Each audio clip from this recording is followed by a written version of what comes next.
722 మంది ఇప్పటివరకైన సంఖ్య అధ్యక్ష. మనం అడిగింది 2024-25కి ఏందని అడిగినాం అధ్యక్ష. అదేవిధంగా whether it is the fact అంటే సమస్యలు ఏమైనా ఎదుర్కొంటున్నారంటే నో సచ్ కేసెస్ అని చెప్తా ఉన్నారు అధ్యక్ష మంత్రి గారు.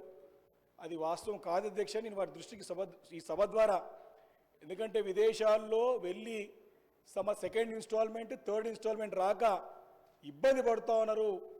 చాలా అంటే చాలా మాకు డైరెక్ట్గా మాకు కానివ్వండి, మీకు కూడా సంబంధించిన మీ నియోజకవర్గాల్లో ఉన్నటువంటి వ్యక్తులకు కూడా ఖచ్చితంగా ఒక ప్రశ్నలు పెండింగ్ ఉన్నటువంటి బిల్స్ గురించి పదే సెకండ్ ఇన్స్టాల్మెంట్ థర్డ్ ఇన్స్టాల్మెంట్ ఎప్పుడు వస్తే అడుగుతున్నారు అధ్యక్ష. వారి సమాధానంలోనే అమౌంట్ డ్యూ 104 కోట్ల రూపాయలు అని చెప్తా ఉన్నారు. మరి దాంట్లో మరి ఏం లేదని చెప్తారు అధ్యక్ష. దీంట్లో కొంచెం క్లారిటీ లేదు అధ్యక్ష. అందుకే నేను స్పష్టంగా వారిని అడగదలుచుకున్నాను, ఈ సెకండ్ అండ్ థర్డ్ ఇన్స్టాల్మెంట్ ఎప్పటి వరకు మీరు ఇస్తారో క్లారిటీగా స్పష్టంగా చెప్పాలని చెప్పేసి నేను కోరుతాను. ఎందుకంటే పేద మధ్యతరగతి ఎస్సీ ఎస్టీ బీసీ మైనారిటీ బ్రాహ్మణులతో పాటు అగ్రవర్ణాలు ఉన్నటువంటి అందరు పేద విద్యార్థులు వెళ్ళి అక్కడ ఇరుక్కుపోయి ఈ ఫీజు రాక సెకండ్ ఇన్స్టాల్మెంట్ థర్డ్ ఇన్స్టాల్మెంట్ రాక ఇబ్బంది పడుతున్న మాట వాస్తవం అధ్యక్ష. రెండోది మేము అడిగినాం స్పష్టంగా 2024-25లో మీకు వచ్చినటువంటి దరఖాస్తుల గురించి ఇలాంటి చెప్తలేరు అధ్యక్ష. ఈ ఇయర్ నాకు తెలిసి మేము కూడా అందరం కూడా ప్రతి తెలంగాణ ప్రాంతంలో ఉన్నటువంటి అందరూ కూడా పేద మధ్యతరగతిలో ఉన్నటువంటి బడుగులు బలహీన వర్గాలతో పాటు అగ్రవర్ణాల్లో ఉన్నటువంటి పేద విద్యార్థులు దీనికి ఆన్లైన్లో దరఖాస్తు పెట్టుకున్నారు. పేపర్లో కూడా ఎంక్వైరీ జరిగింది, కానీ ప్రభుత్వం నుంచి మాకు ఎలాంటి సంకేతం లేదు కాబట్టి ఈ సంవత్సరానికి ఎలాంటి శాంక్షన్స్ ఇవ్వలేదని చెప్పి క్లియర్ కట్గా పేపర్లో వచ్చిన సంగతి నేను మీ ద్వారా మంత్రి గారి దృష్టికి తీసుకొస్తున్నాను అధ్యక్ష.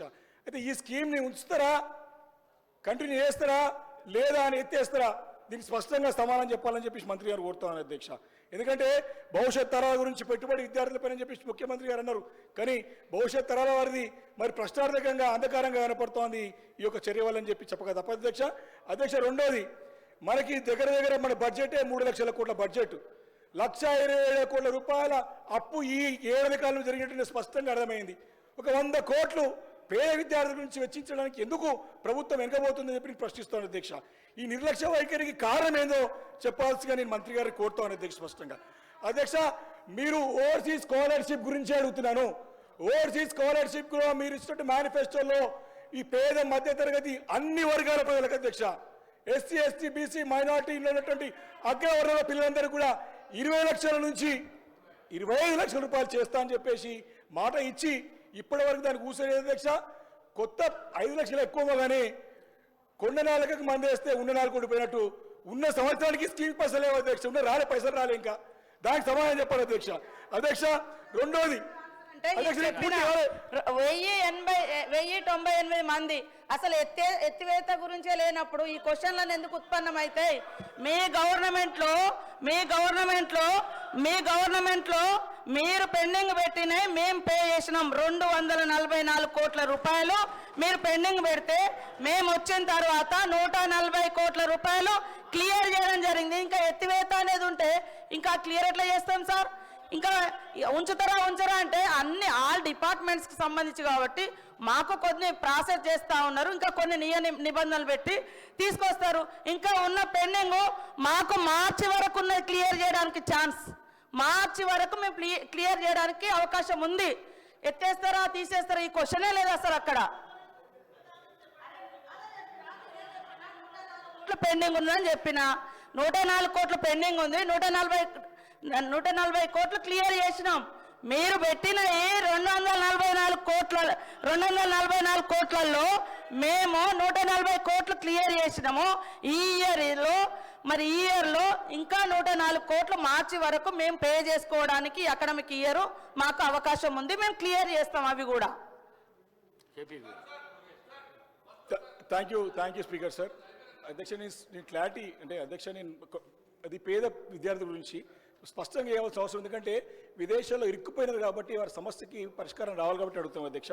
వారు చెప్పినట్టుగా 2023 వరకు డిసెంబర్ 2023 వరకు 7,801 మంది విద్యార్థులకు గాను 1,131.56 కోట్లు ఓవర్సీస్ స్కాలర్షిప్ రూపంలో గత ప్రభుత్వం చెల్లించింది అధ్యక్ష.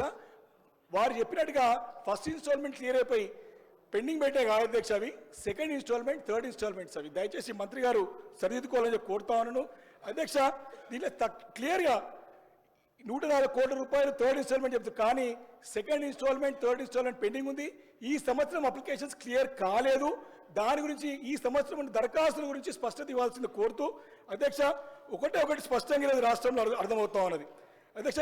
దీంతో పాటు ఓవర్సీస్ స్కాలర్షిప్స్తో పాటు ఫీ రీంబర్స్మెంట్ కూడా దగ్గర పెండింగ్ ఉన్నాయి. అదేవిధంగా అధ్యక్ష, డబ్బులు చెల్లించాలంటే అధ్యక్ష ప్రశ్న అడుగుతున్నా అధ్యక్ష. క్వశ్చన్ అడగండి, డివియేషన్ కాకండి. క్వశ్చన్ అడగండి. డివియేషన్ అయితే సార్, ఎక్కడ కూడా డివియేషన్ కాదు ఇది సార్. రియంబర్స్మెంట్ క్వశ్చన్ కాదు ఇది. ఫీజు రియంబర్స్మెంట్ క్వశ్చన్ కాదు ఇది. ఓవర్సీస్ స్కాలర్షిప్ గురించే మాట్లాడుతున్నాను అధ్యక్ష. ఈరోజు ఏ బకాయిలు చెల్లించాలన్నా, ఏ బిల్లులు చెల్లించాలన్నా మినిమం 10% లంచం లేని బిల్లులు క్లియర్ చేసే అధ్యక్ష ప్రభుత్వము. మినిస్టర్ గారు